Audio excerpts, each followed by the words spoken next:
Merci, Monsieur le Président. Le processus de Kimberley, du nom d'une ville sud-africaine, a pour vocation de lutter contre l'exploitation des diamants de conflit, appelés également les diamants de sang. Ce processus vise uniquement à s'opposer aux groupes rebelles ou terroristes qui exploiteraient des mines illégales afin de financer des conflits, afin de se procurer des armes que nous fabriquons, dois-je le rappeler, dans le but éventuel de financer leurs activités militaires ou de renforcer les gouvernements que nous mettons en place. Je n'y crois pas tellement, mais bon, c'est ce que l'on nous en dit officiellement. C'est bien beau tout cela. Cependant, l'exploitation de mines de diamants en Afrique par ce genre de groupuscule n'est qu'un épiphénomène en comparaison avec l'exploitation industrielle que nous supportons, une exploitation qui est exclue du processus de Kimberley, bien évidemment, puisque ce processus signé en 2003 émane des États-Unis, de l'Union européenne et du Canada. On en a parlé tout à l'heure, l'importance du secteur diamantaire à Anvers.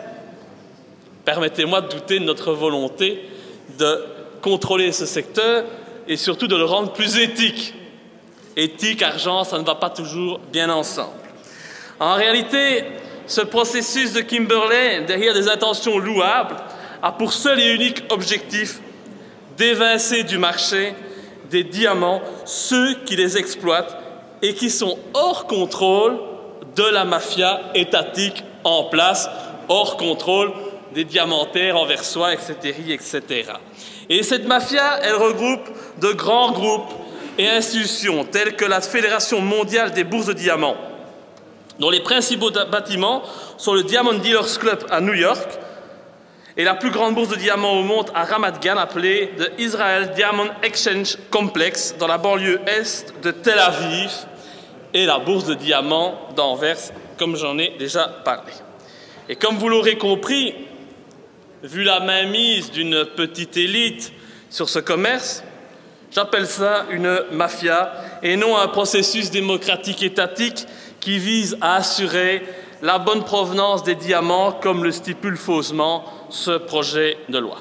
Alors je fais attention aux termes que j'emploie car on est dans un sujet délicat. Quand on parle des diamants et d'Anvers, on sait très bien qui on vise, évidemment. Et faire état de cette réalité pourrait être encore une fois passible d'une plainte de la part de ce tout nouvel organe de défense des plus faibles, la LBCA, la Ligue belge contre l'antisémitisme. Je profite de cette tribune d'ailleurs pour saluer mon cher ami Joël Rubinfeld qui a trouvé dans ce commerce de la pleurniche une belle reconversion professionnelle et je lui souhaite d'ailleurs beaucoup de succès dans son entreprise de tentative de destruction du député Laurent Louis devenu l'ennemi en Belgique. Excusez-moi pour cette digression, j'en reviens à nos moutons.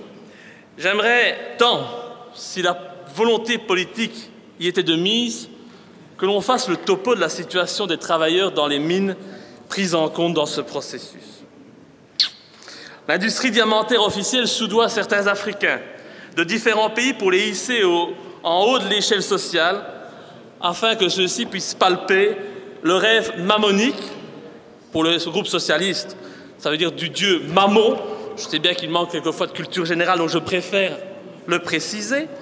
Vendant leur âme au diable pour la possession matérielle, au détriment de l'intérêt général de la population qui vit dans une extrême pauvreté, sur des gisements de diamants, sans jamais en voir les retombées, si ce n'est les retombées néfastes et les viols de femmes, comme c'est le cas à l'est du Congo. Pourquoi ce processus de Kimberley ne révèle-t-il pas cette injustice pourtant flagrante? C'est bien beau de vouloir légiférer sur la provenance, sur la soi-disant transparence. Si c'était transparent, les mines exploitées ne seraient pas surveillées par des hommes en armes, entourés de barbelés et fermés au public. S'il y avait de la transparence, les citoyens des pays concernés par l'exploitation minière seraient conscients, par exemple, que la valeur des exportations en dollars des pays affiliés au processus de Kimberley s'élève à des dizaines et des dizaines de milliards de dollars. Par cette proposition de résolution, notre Parlement demande donc à l'Union européenne d'aider Cette mafia, non pas les peuples, mais cette mafia, a continué à exploiter en monopole le sol de l'Afrique, sans que jamais les Africains ne soient mentionnés dans ce processus, comme bénéficiaires légitimes d'une partie des bénéfices de ce commerce. Ah si, bien sûr, ils vous diront qu'ils créent de l'emploi. Ils creusent et s'enfoncent dans des conditions exécrables, au risque de leur vie, pour aller chercher ces pierres précieuses et pour un revenu misérable qui les maintiendra tout simplement dans un état de servitude totale jusqu'à la fin de leurs jours. Quelle injustice! Voilà ce qu'est le processus de Kimberley. Et le lobbying fonctionne à merveille, étant donné que depuis 2007, ce processus compte parmi ses adhérents plus de 50 pays membres. Ce processus de Kimberley ne sert qu'à faire en sorte que ce pillage institutionnalisé des ressources naturelles diamantaires puisse fonctionner au mieux, en le structurant, en le rendant plus efficace. Nous faire croire qu'il existe de bons pilleurs et de mauvais pilleurs, c'est tenter de nous faire avaler n'importe quoi. Le processus de Kimberley, soyons pas dupes, ne s'attaquera jamais aux pionniers d'exploitation minière, comme le conglomérat de Beers, principal leader jusque dans les années 80, actuellement présidé par, Nicholas Oppenheimer, à la tête d'une fortune personnelle de 6,5 milliards de dollars, ou encore le holding britannique Anglo American, corporation fondée par Ernest Oppenheimer, dont la famille est la plus grande fortune d'Afrique du Sud, et par, tenez-vous bien, on voit toujours les mêmes personnes arriver, JP Morgan en personne. Anglo American a réalisé un chiffre d'affaires de 28 milliards 800 millions en 2012 pour un bénéfice net de 614 millions. Il est clair que là, les petits rebelles visés par le processus de Kimberley, ils ne font pas le poids. Je rajouterai pour terminer qu'Anglo American a été critiqué par Human Rights Watch en 2005 en République démocratique du Congo, une république qui n'a de démocratique que le nom, et vivement critiqué à nouveau en 2007 par l'ONG britannique War on Want pour cause d'éviction massive de populations locales aux Philippines et en Afrique du Sud, de pratiques environnementales destructrices au Ghana et au Mali et de destruction de l'environnement à Bristol Bay en Alaska. Ça s'amuse bien, madame? C'est bien. Bah oui, mais je parle. Mais je poursuis, monsieur le président. Mais madame la ministre me perturbe. Oui, mais il faut pouvoir parler dans le calme. Ouais. Il n'a jamais fait aussi calme. Ben c'est bien. C'est bien, mais que vous voulez, j'entends le calme, moi. J'ai le droit de parler dans le calme, sinon, vous savez, j'ai mal à la gorge à la fin. Toujours devoir parler. La liste est non exhaustive et ne concerne que cette corporation en particulier. Des critiques, mais les gouvernements comme le nôtre sont impuissants. Ils refusent de l'avouer et jouent aux justiciers en faisant mine de prendre ces questions au sérieux. Bref, comme à votre habitude, vous brassez du vent et taisez la vérité. Et en tant qu'ami de l'Afrique, en tant qu'homme qui souhaite que les Africains sortent de la pauvreté et puissent enfin bénéficier des richesses de leur sol, en tant qu'humain droit et honnête, je ne peux que voter contre cette proposition de résolution qui ne fait que légaliser et organiser le pillage des ressources diamantaires au profit de certains organismes qu'on ne peut citer et au détriment des populations locales. Faites tout ce que vous voulez. Dites tout ce que vous voulez. Prenez toutes les résolutions que vous voulez. Vous ne me retirerez pas de l'esprit que les diamants qui ornent le cou et les mains de nos femmes portent tous en eux le malheur de l'Afrique. Monsieur d'Allemagne.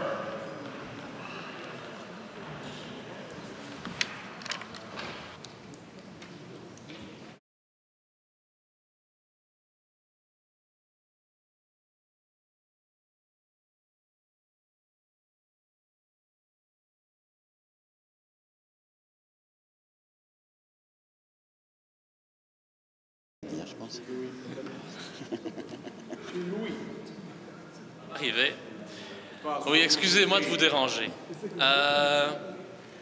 Je tiens à intervenir parce que je trouve ce discours totalement hypocrite. Je suis désolé, mais je trouve ça scandaleux. Oser entendre ce genre de propos au sein du Parlement d'un parti, le CDH, qui prétend représenter une certaine partie de la communauté congolaise. Je trouve ça tout simplement dégueulasse et à vomir. Je tiens à vous le dire, vous savez très bien... Allez-y, ne vous gênez pas. Mais vous savez très bien, monsieur d'Allemagne, que vous y êtes. Et vous vous évertuez à nous prouver le contraire. Mais vous savez très bien que notre pays participe depuis des années à l'oppression et au pillage du peuple congolais pour les diamants et pour la communauté que vous vous protégez aujourd'hui en déposant cette proposition de résolution. Vous savez très bien que la réalité, elle est là. Vous savez très bien que si on intervient au Mali, c'est encore une fois pour piller le sol malien. Vous savez très bien que si on intervient en Centrafrique, c'est une fois de plus pour piller les ressources naturelles de la Centrafrique. Et ce n'est pas pour les beaux yeux des habitants de ces pays. Donc je trouve ça particulièrement malsain d'oser tenir un tel discours au sein de ce Parlement. Et si personne aujourd'hui n'ose se lever pour venir pointer du doigt cette honte qui est prononcée, eh bien je le ferai. Tous les partis politiques sont peut-être complices du pillage du peuple africain, mais ne comptez pas sur moi pour participer et être vos complices dans ce projet néfaste et honteux. Je ne réponds pas aux délires et aux élucubrations.